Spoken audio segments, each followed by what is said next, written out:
Okay, does this sound familiar to you? You're buried under a mountain of tasks that you never really wanted.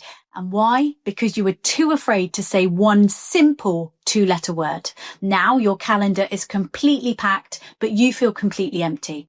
You know that feeling of utter dread when a new request pops up, that knot in your stomach as you type out the words, sure, no problem, while your mind is just screaming, no, I can't do it.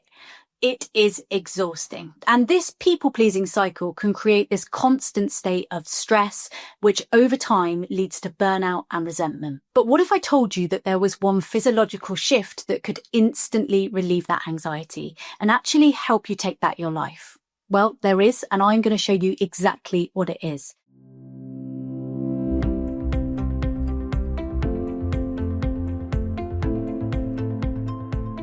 I'm Natalie from Retraining, a self-directed neuroplasticity program that's helped thousands of people retrain their brains, calm their nervous system, and break free from chronic stress patterns like anxiety, perfectionism, and burnout.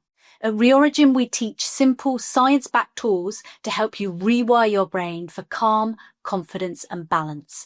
And learning how to say no safely is one of them. So why is it so hard to say no? Look, it's not just you. Our brains are actually wired to struggle with it. The fear of disappointing people or creating conflict is a powerful primal force.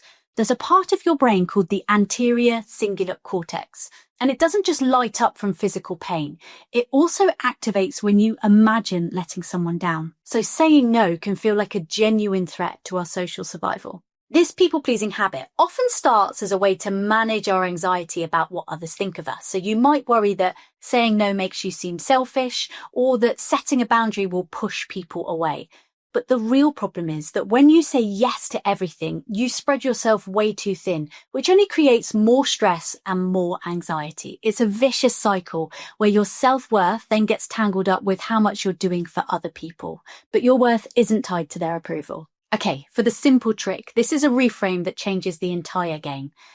Every time you say no to something you don't want, you're actually saying yes to something that truly matters. And just let that sink in for a moment. So boundaries aren't negative. They are fundamentally positive. So saying no isn't about rejection. It's actually about selection. It's a powerful act of self-respect.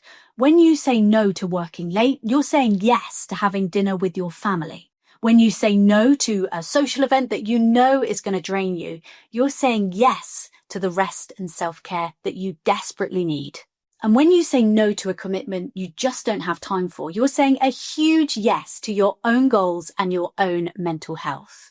This simple reframe shifts your focus from the fear of letting someone down to the joy of honoring your own needs. It turns a moment of anxiety into an act of empowerment. Seeing no as the tool that actually protects your yes is the key to finally breaking that cycle of guilt. So how do we put that into practice? Well, here's 3 steps that you can start with today. And the first is know your yes. Before you can say a confident no, you have to be crystal clear on what you're protecting. So what are your real priorities? Is it your health? Is it family time? Creative projects or peace of mind? Seriously, write them down. And when you have a clear vision of your yes, it becomes so much easier to say no to all the things that get in the way. Second is use a simple and honest script. So you don't owe anyone a long drawn out excuse. Over-explaining usually just sounds like you're trying to convince yourself anyway. So a polite, direct statement is all you really need. For an extra work request, you might try, I appreciate you thinking of me, but I can't take that on right now. Or for a social invite, you could say, thanks so much for the invitation, but I really need some time to recharge. It's honest, it's respectful, and it's a complete answer. A third is start small to build confidence. So if saying no feels absolutely terrifying, don't start with your boss. Practice in low stakes situations. So perhaps say no when a cashier asks if you want to sign up for a store credit card, or say to a telemarketer, I'm not interested, thanks. Each small no is like a rep at the gym for your boundary muscle. It builds tolerance for that initial flicker or discomfort and proves to you that the world won't end because you've said no. Now, I want to hear from you. What's the biggest challenge you face when saying no?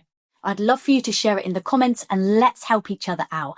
And if you think this was helpful, make sure that you subscribe for more tips on managing anxiety and living a more authentic life. Remember this, you are not responsible for how other people react to your boundaries.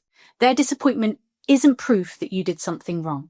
The goal isn't to become a person who says no to everything. It's about becoming the person whose yes is powerful, meaningful, and true, because it's a choice and it's not an obligation.